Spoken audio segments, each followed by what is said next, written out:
Rivera Murayama. Maria. Ginamo yan nagali ang Maria. Tingala ko. Kuha niya nagid para hindi ta magsala sa aton nga pronunciation. Maria. Maria. May kanta na lang ako na. Ano to? Wala. Pilton Lipura, watching from Purok Sabis, Barangay Villamonte. Kay Felix Magtules Villatura, morning say mo, engineer ni siya. Engineer ni siya. Sino? Si Engineer Felix Villatura. Very good. Ni Mesia Roques, good morning man. Kay Gladys, kay Grace Mustre. No? Pink Whiplash. Good morning sa imo. Alex Fantes. Kay Miss Yvonne Buisher. Makadto sa kuno karon dorso mga 9. Sino? Si Miss Yvonne. Okay. See you, Miss Yvonne. Sige. Kakumana kita na kay may ano ko karon mo. Malakat kaya? May mo gawon na ko boy karon nanay. Oo. Ibilin itugyan ko anay si Miss Yvonne karon ha. Ay bongga sa itugyan. Itugyan. Malakat kay mo ya. Pagka 8 karon may ngagawon ko anay. Basta makabalik ka man mga 9 Bisan niya sa silay ako makanto. Ikaw pa ya Fast and Furious ka bala. Fast and Furious. Ay kalai. Try ko karon kung makabalik ko dayon no. Balik ka gid dayon action boy. Kaya basi mabalik na si Miss Yvonne man sa Germany no. Ready to deliver ng inyong empanada later. Siling ni Miss Jinky di Alagdon. Ay, may ara. Bongga na ganyan. Grabe na ganyan. Actually, nagkakuha na ni Samos ang Saturday nga mapadala di siya daw mga 100 man lang. Empanada. Pwede no? Tumaguba mo ng diet. Sabi si Aksyon Eden, yanan mo gid Isip, kuhan mo gid siya. Isa ka plastic niya dahil nang Kirina Villaflor, good morning man. Good morning kay Mama ya Jinky, no? Dennis Richard Tiboro, talisay amo na sang yellow color. Although yellowish siya. Hindi man sa kuan talisay no na sa actually. Danilo Haleco. Wala ba kulod no niya? Why na sa talisay no na. Mayara na ganun Zamboanga white. Okay. Zamboanga white. Ferdinand Villaflor, good morning man. Kag Armando Ibanez, good morning. Halin sa kay Kerina. No? Talisayon. October 6 pang balik ni Miss Yvonne. No? October 6 pa. Pero dapat ara ka gidya karon kung makaingagaw ka man lang. Correct? Ari na. Ha? May na ba Section Eden, 30. Ay, 30 pieces. Ibang level. Ate, may nagali, may, kitawag sila? May ara na nga, natalana. May isang kontrata. Okay, Miss Jinky. Florencia Villacampa, watching live sa La Union. No? Basta karon magagaw ko, if I can make it. Sino na ba? Sali naman siya. Okay. Ate, stand by sa mga balita national. Do not just throw away questions and statements. Kasbarang aton siling Facebook page pagiya sa Aksyon Radio. Ladies and gentlemen, this is Aksyon Radio Bacolod. Aksyon Radio Bacolod, #1. Nagpanguna ang Aksyon Radio Bacolod sa pinakaulihing survey sa Nielsen nga kakuha sa commanding radio station share para sa fourth quarter sa tuig 2020. Kami nagapasalamat sa aton mga kaaksyon sa padayon nga pagsalig kag pagsuporta.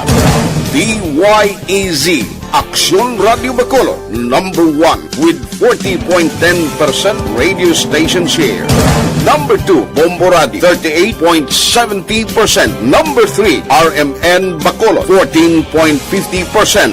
Aksyon Radio Bacolod, number 1. During this crisis, the result of the survey proves that Aksyon Radio Bacolod serves the public best and will continue to give you the best broadcasting activities. Madamo nga salamat mga ka-aksyon for making us number 1. Aksyon Radio Bacolod, number 1.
Aksyon!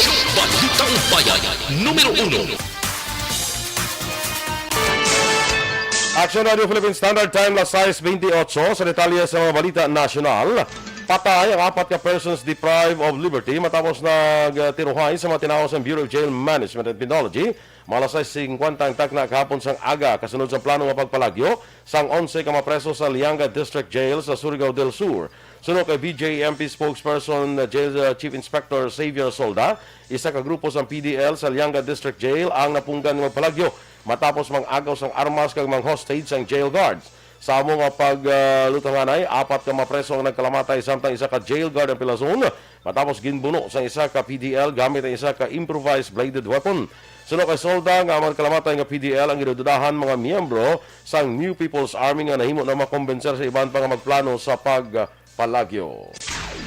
Plano sa Interagency Task Force sa ITF for the Management of Emerging Infectious Diseases nga lakip na sa kadamuon sa mga kaso ng COVID-19 ang mga positibo gamit ang rapid antigen test. Apang gilayon man ging klaro ni Presidential Spokesman Harry Roque nga mag-aagi sa gyapon sa confirmatory test ang mga positibo sa rapid antigen test kag una diri ginmando sa IATF nga monitor ang lokasyon kag paggamit sa mga antigen kits agud masiguro nga insakto ang reporting sa kaso sa COVID-19. Suno kay Roque ginpapanawag ang mando sa mga regional IATF kag mga task force. Ginmandoan man ang Department of Health National Capital Region for Health Development nga pangunahan ang registration sa mga nagagamit sa mga rapid antigen kits. Dapat siguruhon nga mga antigen line test ang malakip sa monitoring sa mga local government units. Nakarecord sang 20,775 kabago ang kaso sa COVID-19 ng Pilipinas nga nagdala sa kabilugan nga 2,490,858. 24,391 naman ang report nga naka-recover sa COVID-19 kaya nagdangat na sa 2,292,006 ang total recovery sa pungsod. Sa karon, 161,447 aktibo nga kaso sa COVID-19 sa Pilipinas. Yara naman sa 37,405 ang death toll. Ginaduson ni Senator Bongo ang isa ka hagna nga maghahatag sa inclusive allowance sa iban pa nga benepisyo para sa mga healthcare workers nga nakig-away sa karon nga pandemya. Sa Senate Bill number 2398 ginpahagnigo nga makabig nga baganihan ng mga healthcare workers rason nga dapat lamang hatagan sang dugang nga insentibo ang mga ini. Hindi manigar suno kay go nga pila ka hospital sa karon ang puno na sa mga pasyente rason nga kapoy na ang mga healthcare workers sa pagtatap sa mga nagapositibo sa COVID-19. Sa matuod lang suno kay go hindi sara nga bayaran lang sang kwata ang sakripisyo sa mga healthcare workers. Patay man ang isa ka crew member samtang nakaluwas ang 15 kay iban pa matapos nagtakilid ang inasakyan nga Roro passenger ship sa Ormoc City. Sa report sa Philippine Coast Guard, nakilala ang napatay kay Raquel Alo, 33 anyos. Naimaluan nga na-trap siya sa Roro si Alo, rason nga wala niya nakaluwas sa trahedya. Gin-turnover na sa PCG ang bangkay ni Alo sa scene of crime operation sa Ormoc City. Gin pasiguro ni PNP Chief General Guillermo Eleazar nga manabat ang kadete nga nanumbag kay Cadet 3rd Class George Carl Magsayo nga naging rason sang pagkapatay sini. Ginaprepara naman si karon ang kaso nga ipasaka sang PNP batok sa suspect. Una na ginpahayag ni Eleazar nga uyat sa karon sang Silang Municipal Police Station ang kadete nga si Cadet 2nd Class Steve Cesar Maingat nga mo nagsumbag sa biktima sang 5 kabeses sa tiyan nga naging rason nga nadulaan ini sang animo. Ginmando man ni Eleazar ang maidid nga investigasyon angot sa nasambit nga kaso. Ginapasiguro naman ni PNPA Director Major General Roderick Armamento nga hugot kag istrikto nga ginasunod sa akademya ang no to hazing policy.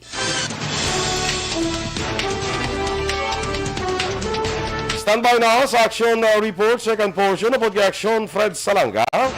Balik kayo kita sa Aksyon Balita Morning Edition upod yapon sa inyo news team. Aksyon Dorel Kabat. Kang Aksyon Boy Duran, una sa balita, una sa aksyon, sa Bacolod Aksyon Radio. Aton pamatian. Manila Broadcasting Company. Sa balita, komentaryo, isyu,